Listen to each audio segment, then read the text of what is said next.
Essa reunião ocorreu onde?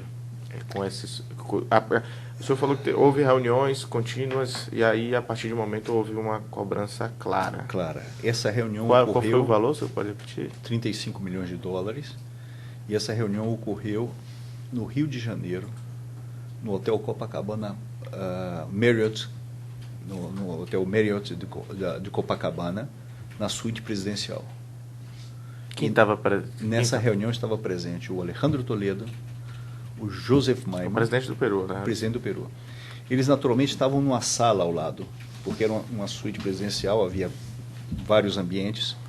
Eu estava sentado na mesa com esse Avi Danon e com o Sabi, e eles estavam numa sala ao lado com o Joseph Maiman. O Sabi e o Gideon numa mesa, sentado, conversando sobre isso, onde aí eles já tinham colocado, olha, precisamos de 35 milhões.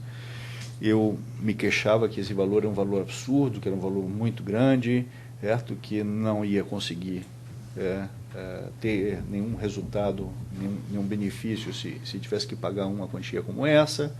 Ou seja, um processo de negociação, né? Mas afinal não houve alternativa e fechamos nos 35 milhões de dólares. E o senhor Alejandro Toledo e o Joseph Maiman estavam em outra sala? Estava na mesma sala, num ambiente ao lado, ou seja, nós estamos numa mesa, eles estavam como se fosse na sala de jantar, e eles estavam assim na sala de estar. Então, o senhor teve contato com eles? Claro que sim. E eles sabiam, certo? Já a suposição clara minha de que, efetivamente, eu estava tratando desse assunto. Porque senão não teriam me convidado a participar dessa reunião. E o pagamento desse valor seria feito de que forma? Esse pagamento seria feito às empresas de Joseph Maiman, né, que nos iam indicar nesse momento quais eram as empresas, as contas e todos os detalhes para que a gente pudesse fazer essas transferências, esses pagamentos. E seriam pagamentos diretos em conta ou seriam pagamentos de alguma forma simulada? Mano, teria que dar, naturalmente, uma roupagem legal a isso, né? Porque era um pagamento em contas oficiais das empresas dele, né? E ia se buscar a forma de fazer os contratos e fazer todo esse processo. E o valor efetivamente foi pago, foram celebrados esses contratos? Não, aí naturalmente, o processo continuou da licitação, né? E se fizeram um monte de modificações nas próprias bases. Eu reclamava muito que o valor que eles tinham estimado, e lá no Peru tem uma regra que é a seguinte: você não pode, quando eles definem um valor, você não pode dar um preço nem 10% a mais, nem 10% a menos, porque senão você está desqualificado. Eles te dão ali aquela...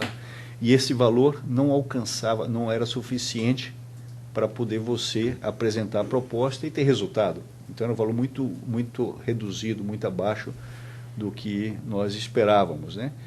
E eu reclamei, né, de que isso era assim, não tem jeito, tem que ser assim mesmo, não, porque isso foi definido por uma empresa de consultoria e esse foi o valor que eles estabeleceram, né? Aí, afinal, se entrou dentro do processo, se apresentou a oferta, né?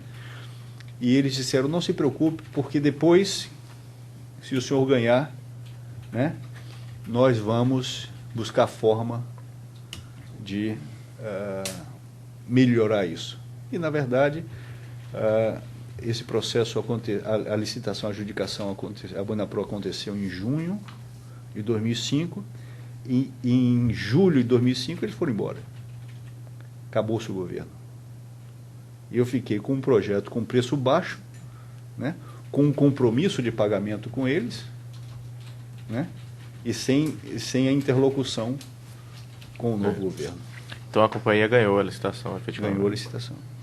Essas reuniões, além de serem feitas no Palácio do Governo e no Rio de Janeiro, houve reuniões em outro local, no Peru ou no Brasil? Teve na mesma sede da empresa da Masrav, Peru, que é um local na Rua Independência, lá em Miraflores.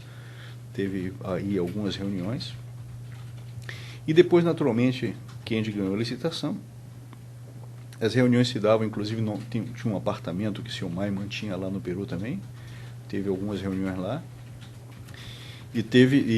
Mas a maioria delas era na sede dessa empresa deles, na Masrav, em Miraflores. E quem participava? As mesmas pessoas? Normalmente Gideon e sabe, na grande maioria delas, e algumas delas, algumas poucas, estava aí o Maiman, que era o chefe deles, e teve um até que estava o Toledo, estava o presidente Alejandro Toledo. Isso dentro da Odebrecht, quem sabia dessas reuniões, além do senhor? Quem sabia dessas reuniões, além de mim, o Marcelo. Né?